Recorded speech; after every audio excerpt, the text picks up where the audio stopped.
Hey there, in today's video, I am just showing you a quick and easy and very practical way to use your art to wrap gifts. So there's not a lot I need to explain up front, but I do give you some, I show you some different papers and give you some different ideas. And of course, there's a myriad of ways that you can wrap a gift, but I'm just kind of trying to get your creative juices flowing so that you can then take that on, use what you have at home, and then build on that. And I just think it's fun to use what you have and to use your art in really practical ways. It doesn't always have to be as a painting on the wall. It can also be a painting on a gift. So anyway, without further ado, let's get started. In general, I like to use basic, really muted colors when I wrap gifts. So I have, your traditional craft colored papers here.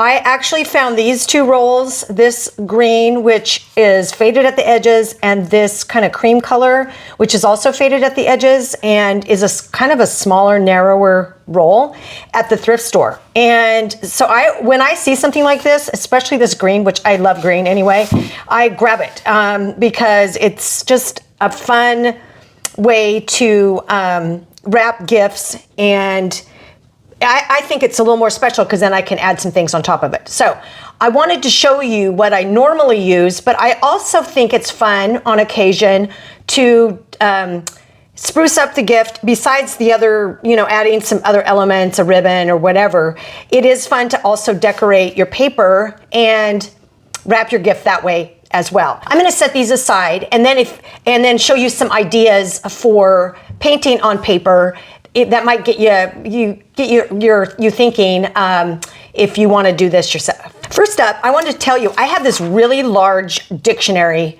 and I should have measured it ahead of time, but it's very large, and I can wrap small gifts just with this one sheet of paper, and a lot of times I do, and I don't always put paint on it, but I think it's kind of fun. And I would say the simpler the pattern, the better, because once it gets wrapped around the edges of something, you're only going to see parts of it. Although you could wrap it and then add your embellishment. That's just another tip. But if you find a super large dictionary at your thrift store, I would recommend. I love, and these make really large collage papers as well, obviously, besides the fact that they can also be used to wrap gifts with or without the paint. Next up is these grocery bags. Now this one I've cut a little too narrow, probably for a gift, but maybe if it was small enough I could use it.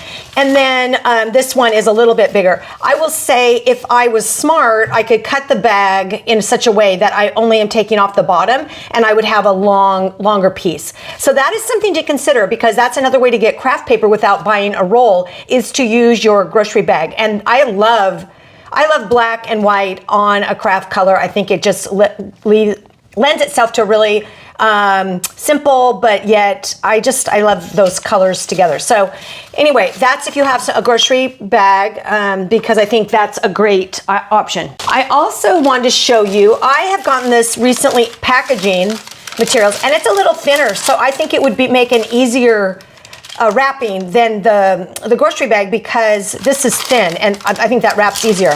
Now this is fairly narrow, but I have just painted all kinds of things on it, and I think it would make a great option for wrapping paper. And here's another one. So when you get a package in the mail, do not overlook, a lot of times I just throw this stuff straight into my recycling bin, and I got to thinking, oh my gosh, this would be super great for wrapping. And obviously I've messed around on here and just all kinds of marks and things, but I think this would be fun. And I think it would be fine, honestly, once I wrap something, because you're only going to see bits and pieces of it, and it lends itself to such a fun wrapping. Okay, the other thing I wanted to show you is I took a piece of that craft paper that I normally just leave blank, and I just did circles on it, circles and some dots. You can do any pattern. You could use stencils, you could use a rubber stamp, you could use foam stamps, anything you want to create a pattern, so then you could wrap your gift with it. I don't typically, like I said, do that, but I think I may start considering it, because I think I had so much fun just doing this simple thing. It's like, oh, it just amps up the the uniqueness of the gift based on whatever marks you want to make. And obviously my go-to is circles, squares, X's, you know, those kind of things. Very simple marks. So as you can see, that would be really easy. Cut off a piece and then just start painting. Another thing I did, okay, I did this one. This was more of a actual, this is that short little roll of the cream colored. And I was like, oh, I just want to mess around and see what happens. And of course, once you get started, you can't stop. So maybe this wouldn't be such a great wrapping, but you know, like I think it'd be okay. I think it'd still be fun. And I enjoyed this. So if you have craft colored wrapping paper, this is another idea, another thing to think about, even just as you're making art. I would have never even considered or thought about going and getting this paper and just messing around because it actually holds up really well. It's very sturdy. This I will definitely use this in the future. So this is another one of those wrapping papers that I have, that rolls that I just showed you. Okay, another thing I want to show you is this tissue paper. So this is a vintage pattern paper that normally I wouldn't put any pattern on, but lately I've been really liking putting a very simple pattern like circles or something, and then using bits and pieces of it. So I have this huge piece.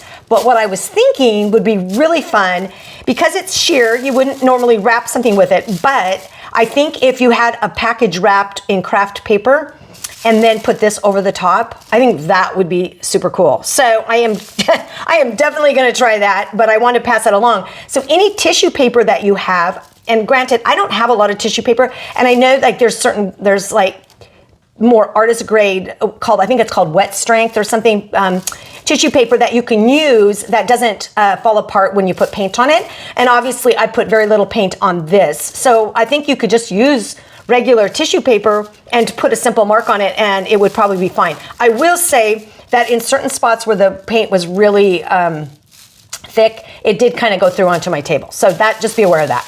Okay, let's look at the next thing.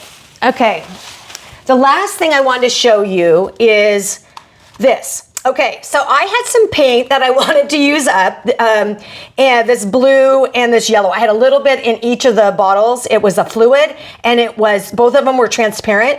And I had this idea because as you know, I've mentioned, if you've watched any of my videos, I love thrift stores. I love finding old things. Well, I had this old map, and I wish you can't really see it. It's not, you know, it's only one-sided, but you can see bits and pieces of it here. There's some map around the edges, and there's little pieces popping through. So I put the blue and the yellow paint all over it. I then went back with, I just thought I just need a simple pattern. And this is a very, very large piece. You can see down here a little bit more of the map. Now you're asking, why didn't you just leave it as a map and wrap it that way? And I certainly could have. But here's the thing. Sometimes you just have to explore. Sometimes you have to try new things. Sometimes you just have to do something that you ordinarily wouldn't have. And this is something I wouldn't ordinarily have done. But I got to thinking, what would you make, or what might you have on hand that would be large enough that you could use to wrap a gift that you didn't have to go out and buy? Now, yeah, like I said, you could leave it as a map, and I certainly do that often, just wrap a gift as, you know, as in the map paper, because I like that. But how fun is this to then paint on it, have the map popping through in places, and then have a pattern on top of it? And I don't know, I think this is a really fun idea, and I would think that maybe you could dig, I mean, a lot of people have old maps, they don't use them anymore. We all use, you know, different apps and Google Maps and different things to get around these days. So we do not need a map typically, but this is a fun idea to consider. It also, what made me think, it's usually fairly sturdy. This one is older, so it was starting to kind of tear apart, but they also might be a great substrate for just in general, because the paper is made to be opened and closed. It's a little, I don't know how to describe it. It's just a different type of paper. It's a little sturdier, and you might find it a good substrate in general to use when you're making art. I don't know. I'm always looking for unique substrates. So Anyway, lots of things to consider.